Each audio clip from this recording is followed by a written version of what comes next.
Que tal a gente pensar em como transformar a nossa forma de ler? Deixar de ser só um consumidor passivo de palavras e se tornar um leitor ativo, um leitor inteligente. É sobre essa jornada que a gente vai conversar hoje. Bom, a maioria de nós lê o tempo todo, não é verdade?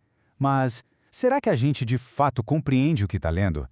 Vamos mergulhar nessa diferença, começando por entender o que significa ler de um jeito profundo. Para guiar essa nossa conversa, vamos imaginar uma escada. Primeiro, a gente vai entender o que é a leitura verdadeira, depois, como vencer os primeiros obstáculos. Na sequência, vamos falar sobre interpretar e dialogar com o texto. Aí vamos ver como a leitura pode transformar a vida e, por fim, como colocar tudo isso na prática do leitor inteligente. Então vamos lá, direto para o primeiro degrau, para a base de tudo. Afinal, o que é essa tal de leitura verdadeira? É ir muito além de só decodificar palavras numa página. Olha só que interessante essa distinção. De um lado, existe a leitura como decodificação. É aquela leitura do dia a dia, sabe? Rápida para consumir uma informação imediata. Um post, uma manchete, um rótulo. Já do outro lado, tem a leitura como interiorização. E aí a coisa muda completamente. É um processo profundo em que o texto deixa de ser algo externo e passa a fazer parte da consciência de quem lê, influenciando o jeito de pensar, de sentir e de agir. E essa ideia aqui resume tudo. Ela prepara o terreno para a nossa jornada. A leitura como um caminho para a gente se encontrar, e não só como um jeito de coletar informação. Agora que a gente já sabe o que busca, vamos para a primeira subida nessa escada. Vamos encarar de frente os desafios mais comuns que todo leitor encontra. Essa é a grande pergunta, não é?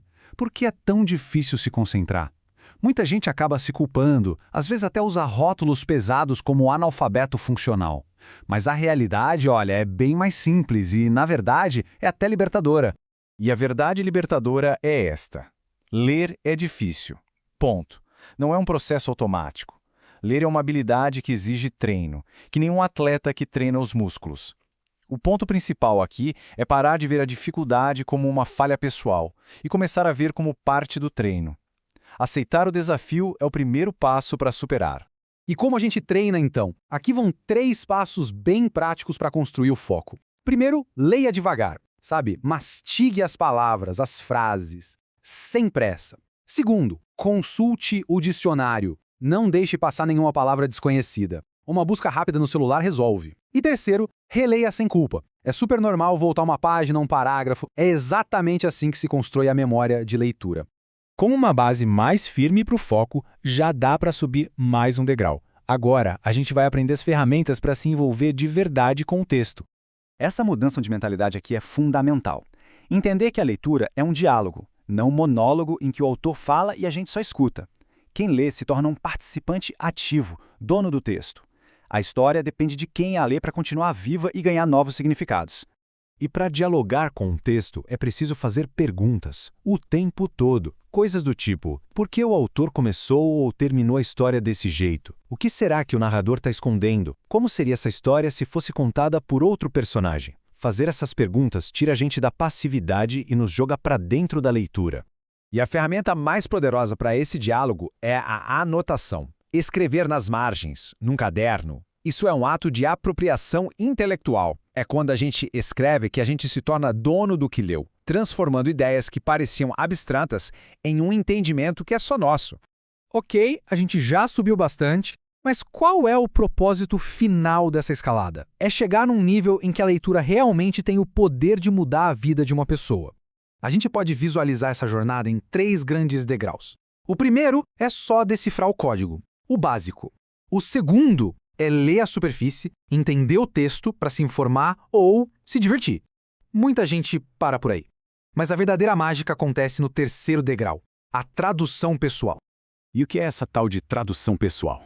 É quando a gente consegue transformar um texto em algo que é unicamente nosso, integrando as ideias dele com as nossas próprias experiências, nossas memórias, nossa identidade. Nesse ponto, o livro deixa de ser um objeto separado e vira parte da nossa autobiografia. As ideias se misturam a ponto de não sabermos mais onde termina o autor e onde começa o leitor. Só que para chegar nesse nível mais alto, a gente precisa de 2 coisas que o mundo moderno parece rejeitar com todas as forças: tempo e profundidade. Uma leitura que transforma não pode ser apressada. Ela exige que a gente redescubra o valor da lentidão, da paciência, de deixar as palavras ecoarem dentro da gente. Então, chegamos à seção final. A gente já está no topo da escada. Agora a questão é, como fazer dessa leitura profunda uma prática consistente, um hábito? O primeiro passo é abraçar essa mentalidade. Hoje em dia, ler é um ato de resistência. É uma escolha consciente de estar presente no mundo que vive tentando nos distrair. É escolher, de propósito, a profundidade no lugar da superficialidade. E para começar a colocar isso em prática, existe um exercício simples, mas muito, muito poderoso. O desafio dos 7 dias. E como funciona esse desafio? O objetivo é ler menos, mas ler melhor. Ler com a personalidade inteira. É simples. A gente escolhe um texto curto, um conto ou um poema, e a ação é reler o mesmo texto todo santo dia, durante 7 dias. O que acontece? A gente começa a notar que um novo leitor, mais atento, vai surgindo. O texto não mudou, mas quem está lendo mudou. O propósito é exatamente esse. Aprender a escutar o texto e os próprios pensamentos, em vez de só correr para terminar logo. No fim das contas, o objetivo dessa jornada toda é entender que a literatura não serve só para nos informar. Ela serve, principalmente, para nos formar. Como diz a citação, nós somos o que lemos. Então a pergunta que fica agora não é apenas sobre o que ler, mas sobre como a próxima leitura vai participar dessa transformação. Qual livro vai ser o ponto de partida?